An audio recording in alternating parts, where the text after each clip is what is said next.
Hey, this is Val Selby, and after over 20 years online, I can track where my mindset has blocked me. If procrastination, imposter syndrome, and a lack of focus have been blocking your biz, then Val Full Volume is here to help you see choices you are making. Get ready to use your expertise to collaborate like a pro as you create the business of your dreams. Now is the time to make changes and live your best life. Let's get to it. Hello. Hello. I'm so happy you are here. I don't know. My brain might have left the building, so we'll see. We will see. But if you were listening last week, then you know that I am coming in with a conversation about mindset and sales. And I am just going to be very open with you right now that this could be a little tough lovey. So just be prepared. And the only reason it's going to be tough love is if you are connecting with what I'm talking about. Like you're feeling it. You're like, yeah, Val, shut up. I know. And you probably do know, but you're going to need to hear it. You're going to probably need to hear it from multiple people in multiple different ways. So that may be one of those ways to start it off. Why aren't you selling? Why are you allowing yourself to say, I don't like to sell? And you're giving yourself permission to actually like believe it and to like really hold on to it. Are you feeling that? I've been there. I have been there so many times. And that was the reason why I wasn't making any sales. I mean, for one, I obviously was not even attempting to make very many sales. But for two, I was telling myself, well, it's because you're not really very good at it. It's like, well, of course I'm not good at it. I don't do it. Let that sink in. You can't be good at sales if you aren't selling. And here's the tough love. If you are not going to be willing to sell, you need to stop being in business because you're not in business. And that's the tough love. That is the point that I had to get in my own head. It was the only thing that would get through my thick skull was if I don't start making sales, which means actually working on the selling of my stuff, then I needed to shut my shit down because there is no business without sales. And that goes with services. That goes with everything. If you are not willing to have a conversation in all of the ways that you can have a conversation, email, face-to-face, Zoom, calls, whatever you're doing, however the sales are going out there, if you are not willing to do any and all of that, then entrepreneurship's probably not for you.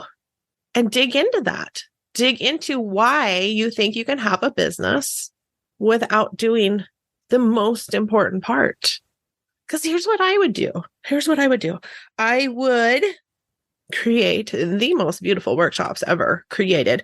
And when I thought I was being good, when I thought I was being so much better, I would even set up that I would start marketing the week before the launch. And I'd send an email and then I wouldn't have any sales. And then I'd be all pissed off. And I'm like, I suck. That's why. Well, I sent one email in my case, to a very unresponsive list. A very unengaged list, for multiple reasons. One reason was because the list was not targeted. A second reason was because I didn't email very often. So they really didn't know me. So how was I expecting to get traffic to my sales page, for one? So how was I expecting to get sales?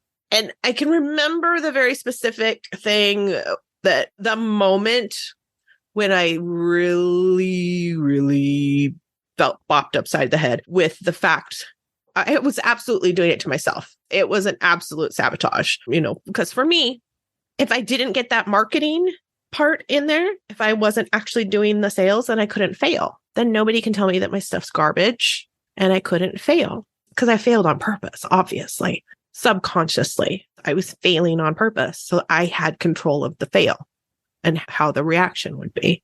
Because it's scary to put your stuff out there. It is. It's scary. So I did the tough love with you. Totally going to be honest. You really have to take that idea of sales and what you are thinking about sales, the negative things that you're talking to yourself about sales, and you need to flip the conversation. And you might need the super tough love like I had to do with myself. And that's why I'm here. I'm not here this has absolutely nothing to do with you personally or with your stuff. This is the mindset of becoming an entrepreneur, of owning your own business instead of just, I have a business and this is what I do. And gosh, I hope that people will come and get my stuff. And then beating yourself up every single day when there's no sales, when there's no notifications of sales. I'm talking from experience. So if you're connecting with anything of what I'm saying, hit me up because I am talking from experience. I've been there. Gosh, I still go there because there's still times where I'm like, oh my God, is this going to work? And I can feel the procrastination kick in, right? Because my brain always wants to go back to old habits because old habits are comfy. So my brain wants to kick in and go, okay, well, I'll work on that tomorrow. And then next thing you know, I'm creeping up on that deadline, which means that the sales are not going to come in if I'm pushing a deadline and not giving it enough time for people to get noticed. So this is why I'm able to come at you with tough love, is because I've been there and none of the nice hand-holding conversations was helpful for me. None of that was helpful for me. I really had to get in my head and be a bitch in my own head to myself of, girl, put your big girl panties on and it's time. It is time to do this because I had to have the conversation with myself. Do I want to just shut my businesses down? I could have. Absolutely. I am only in business because I want to, because I have goals. I have things that I want to hit. I have trips with my family that I want. And I had to put all of that front and center of why do I want to do this? And why am I not? And I had to get over the scariness of putting myself out there because we're not ever going to please everybody. Our stuff is not going to be for everyone, and that's okay. But it's still, I mean, if you're having a rough day, it's still going to kick you. It's still going to kick you, and you're just like, oh my God, everybody hates me. It's like, no, maybe the one person was having a bad day and they came at you. That's it. It could happen. It can happen, but we get to delete those. We don't even have to pay attention to any of the negative things that come in. So that is one of the things that I do like to look at is, okay, so when I'm looking at stuff that I don't want to do or, self-sabotaging or any of that, what's the very worst that could happen? What is the very worst thing that could happen? One of the worst things that could happen is somebody takes your workshop and they think it's absolute shit. And they come back and they're just like, blah, blah, blah, blah, blah. It could happen. Absolutely. But you get to take a look and see, is it constructive criticism or is it just their bad day unloading on you? Is there things that you can learn from it? Or are they just negative people and here's your refund and go away and block, delete? That's about one of the worst things that could happen, honestly, if you put it out there and you're making sales. Because the other thing is that all of a sudden nobody buys. Well, if you are marketing a little bit more ahead of time, like I said, I got to a point where I was like, yay, it's 5 days before and look at me. And that was a good step for me. But if you are marketing, let's just use 2 weeks. If you start marketing 2 weeks before for a live event or whatever, and you're not seeing signups or you're not seeing sales, well, then you get to have the chance, because you gave yourself time, then you have the chance to do some tweaking on whatever your sales page, for example, or, change your emails, what's not connecting, but it gives you the time in there to do it.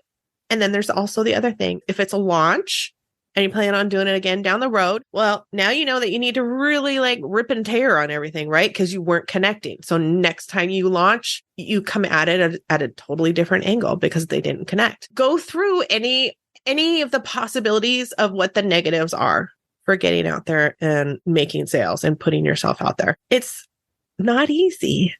But remember what I talked about last week? This was why I wanted to talk about it this week. Sales this week was because last week I was telling you, just because we love our job, because we love our business, doesn't mean that every day is going to be unicorns and roses and endless coffee. It doesn't mean that it's going to be great every single day and every single thing. But sales has to be a top priority or you're not in business. And I can say that because there was a lot of years I wasn't in business. A lot of years. Because I wasn't making the sales. Because I wasn't making that the priority. I was playing online. I learned a ton of stuff. It's all been useful now. But in the last few years, now I definitely have a business because I am out there and I am hustling and I am making sales. And I know the word hustle has got this bad connotation, but you know what? Sometimes you have to hustle. It's business. That's how we want to improve. There are going to be days where I am busting my ass and working a 10-hour day and loving it because I'm in a groove. We're going to do this. The next day I might work an hour because guess what? I just worked 2 days worth of work the day before. So I might just work an hour and that's okay. But you have to be doing the ick stuff, the stuff that's icky to you. And I know for a lot of people, that's sales.